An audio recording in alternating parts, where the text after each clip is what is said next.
반갑습니다. 타임 레버리지. 시간을 들여 막대한 시기로 치환한다.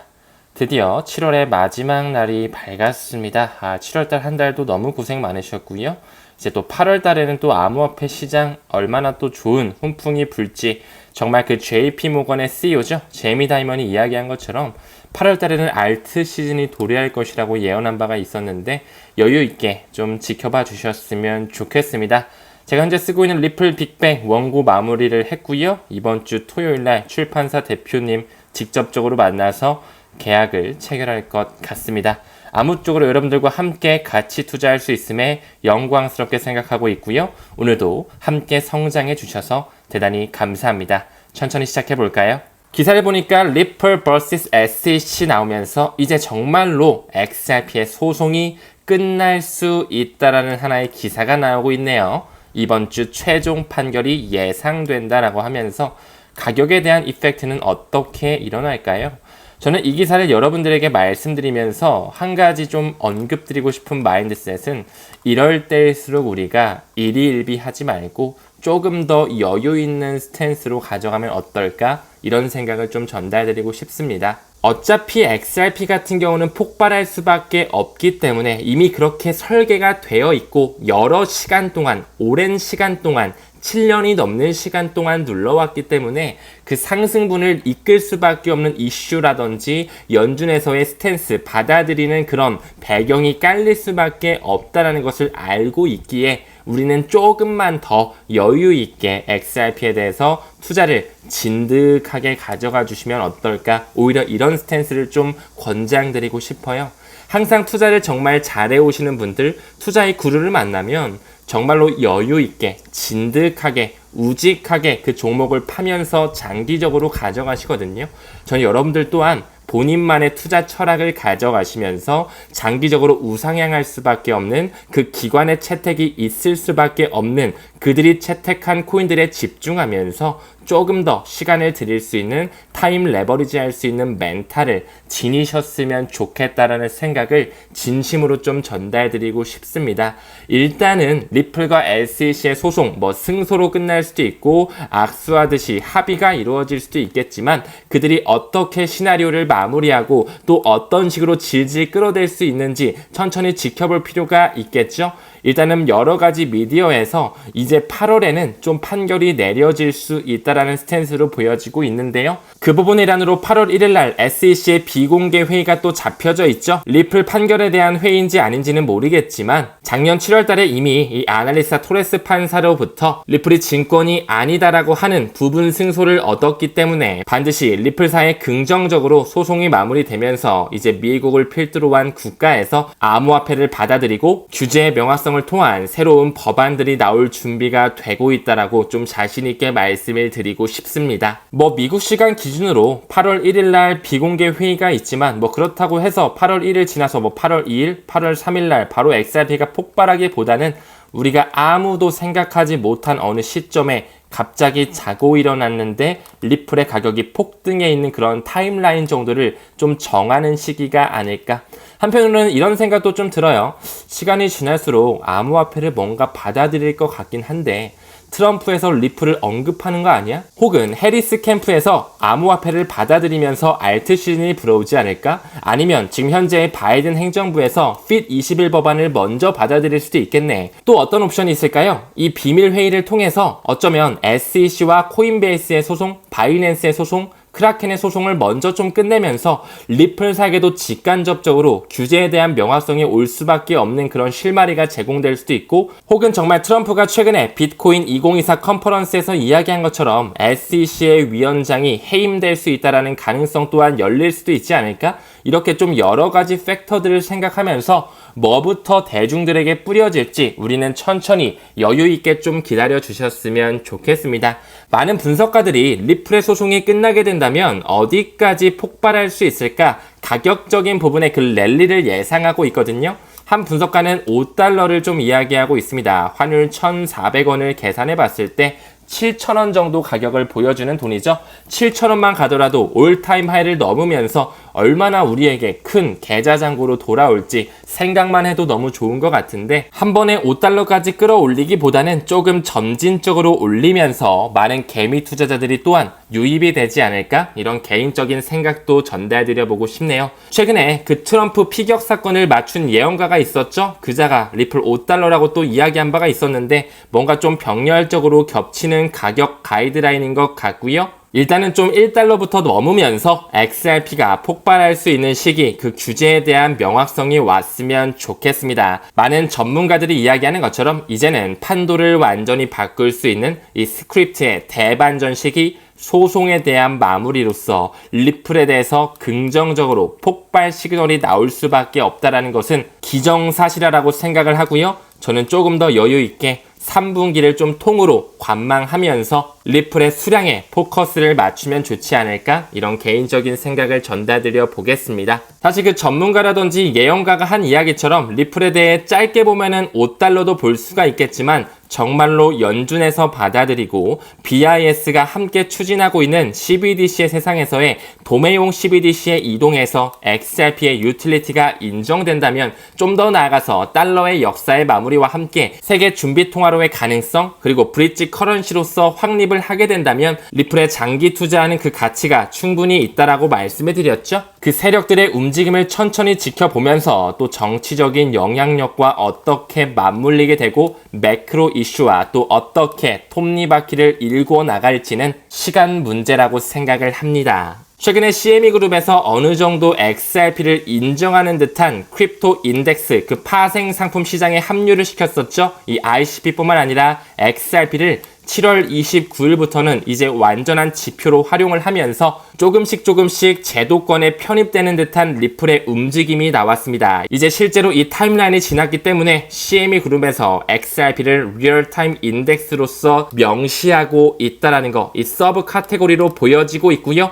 뭐라고 명시하고 있죠? Payment and Store of Value라고 하면서 지불 그리고 가치 저장이라는 것 이미 그들끼리 명확성을 부여했다라고도 말씀을 드릴 수 있습니다. 이 XRP 같은 경우는 효과적으로 옮길 수 있는 그 국경 간 결제를 송두리째 바꿀 수 있다라고 이미 명시하고 있다라는 거 세계 최대 파생 상품 기구에서 이미 그렇게 에비던스 자료로 포용하고 있다라는 것 뿐만 아니라 3년 만에 그레이스케일에서 리플 XRP를 라지캡 펀드에 편입시켰다. 이제 소송에 대한 마무리가 나올 수밖에 없는 시기 대통령 선거 전에는 반드시 폭발할 것이라고 생각을 합니다. 그렇기 때문에 우리는 이 국경 간 결제가 디지털 세상에서 어떻게 바뀌는지 그리고 리플과 뿌리가 같은 스텔라 루멘에도 집중을 하면서 왜 IMF라든지 월드뱅크의 공식 문서에 리플과 스텔라 루멘을 직접적으로 명시하고 있는지를 공부를 통해 확신할 필요가 있었죠.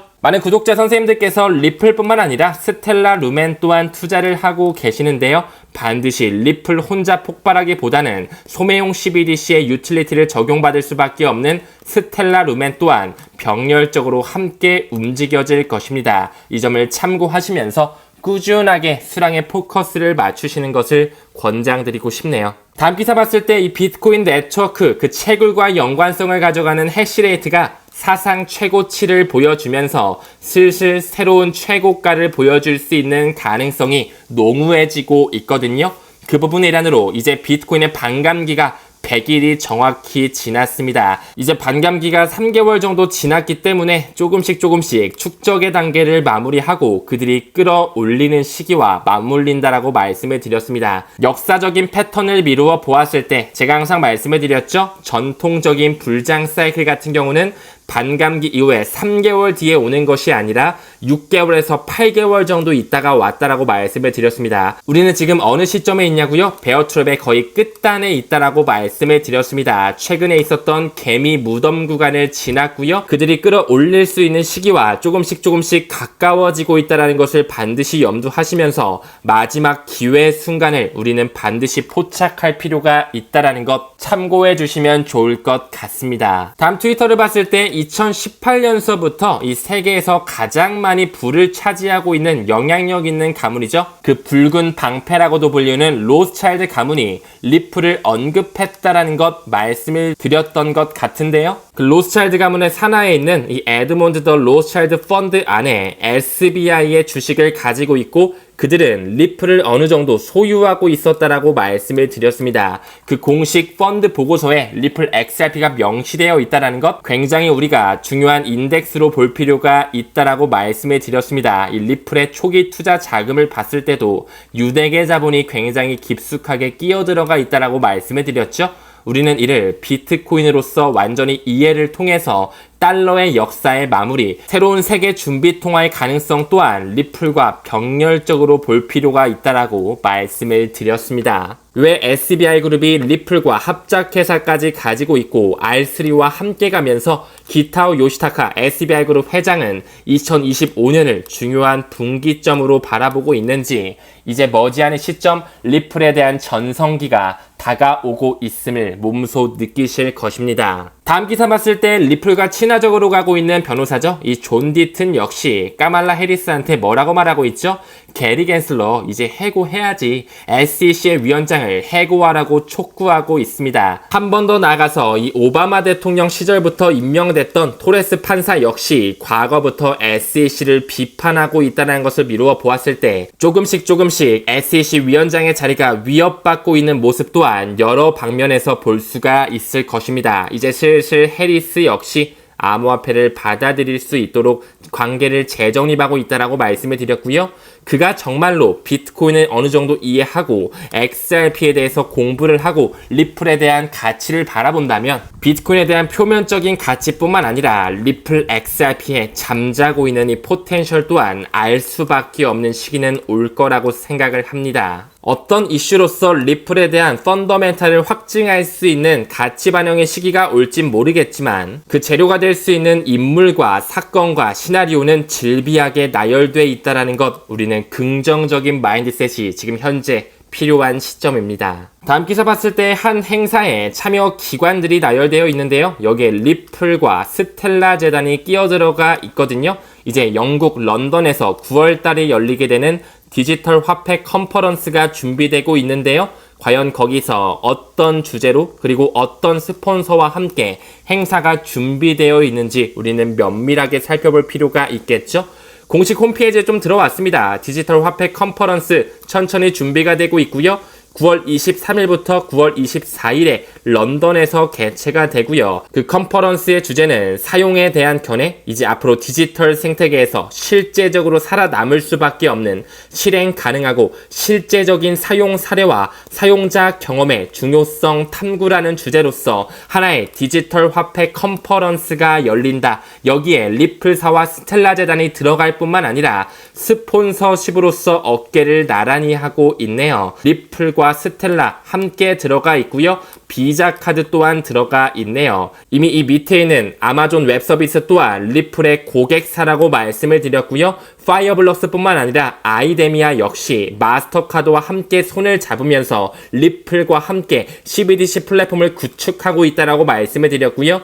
BIS와 함께 가는 FMI라고 하는 Financial Market Infrastructure를 제정하고 있는 FNA 역시 유동성 최적화 솔루션으로서 리플의 ODL 솔루션을 명시하고 있다라고 말씀을 드렸습니다. 또한 이 FNA는 DLT라고 하는 분산 원장 기술을 기반으로 하는 푸날리티 인터내셔널과 파트너십 관계에 있으면서 그들 역시 미국의 재무부, 미국의 국방부, 페이먼트 캐나다, UK 파이낸스뿐만 아니라 리플과도 손을 잡고 있다라고 말씀을 드렸습니다. 왜 그들이 준비하는 디지털 화폐 컨퍼런스에서 리플과 스텔라 루멘이 들어갈 수밖에 없는지 이미 정답지는 정해져 있다라고 생각을 합니다. 전문가가 이야기하는 것처럼 XRP가 지금까지 눌려온 7년이라는 기간 너무나 많이 에너지를 응축했기 때문에 엄청난 저항선을 돌파할 수밖에 없는 구체적인 타임라인 어거스트 8월 달을 좀 예측하고 있는데요.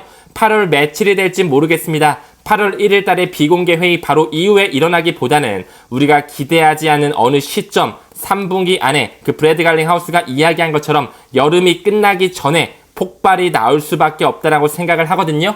여유 있는 스탠스로 꾸준하게 가치 투자 병행했으면 좋겠습니다. 최근에 마운트 곡스가 비트코인을 다시 한번 소량 이치하면서 이제 약 8만 개의 비트코인이 남아있다라고 하는데요. 아직까지는 좀 많이 남아있네. 그리고 마운트 곡스의 마지막 상환 일자가 10월 말일자로 지금 현재 타임라인이 정해져 있다라고 말씀을 드렸습니다. 그쵸? 이 부분에 있어서 그들끼리 퍼드를 한 번 정도는 더 활용할 수는 있겠구나. 하지만 크립토컨트의 주기영 대표가 이야기하는 것처럼 마운트 곡스의 상환 전혀 두려울 것이 없다라고 말씀을 드렸습니다. 최근에 크라켄의 상환을 어느 정도 했지만 그들 역시 팔지 않고 기다리고 있다라는 거, 많은 물량이 세력의 물량이라는 것과 바로 팔 수 없는 어느 정도의 조건부가 달려있는 물량이라는 것을 미루어 보았을 때 전혀 우리는 마운트 곡스의 이슈에 두려워할 필요가 없다라는 거 말씀드리면서 금일 영상 마무리 짓도록 하겠습니다. 오늘도 시청해주심에 대단히 감사드리고요. 7월달 잘 마무리하시길 바라겠습니다. 우리는 모든 면에서 점점 더 좋아지고 있습니다. 감사합니다. 성투합시다.